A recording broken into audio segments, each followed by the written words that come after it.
আমরা এখন যাব উমানন্দ মন্দির দেখতে। তাই দাঁড়িয়ে আছি ব্রহ্মপুত্র নদের পাড়ে। এখন আমাদের ভোট আসবে, আসার পর আমরা যাব দেখতে। এদিকে প্রচণ্ড পরিমাণে রুদ্র আর ভিড়, তাই মাইমনি মাটিতেই বসে পড়ল।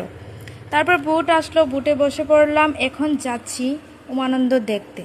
যেই নদীর মাঝখানে যাওয়া হলো, আমার তো খুব ভয় পেয়ে গেলাম।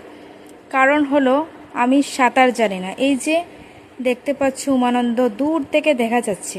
তারপর আমরা বোট থেকে নেমে গেলাম, চলে যাব মন্দিরের উদ্দেশ্যে। মন্দিরের সিঁড়িগুলি ছিল খুব পিচ্ছল আর খুব বড় বড়।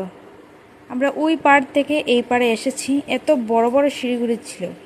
তারপর ফুল নিয়ে চলে গেলাম মন্দিরে পূজা দিতে। পুজো দিয়ে নন্দী মহারাজকে আমার মনের ইচ্ছা জানালাম।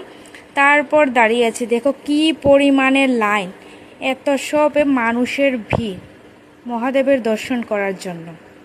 তারপর আমাদের পুজো দেওয়া কমপ্লিট হলো। এখন আমরা আবার চলে যাব ঘরে।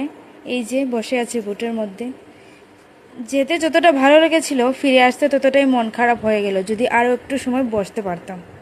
তারপর এখন আমরা চলে যাওয়ার বেলা। এই যে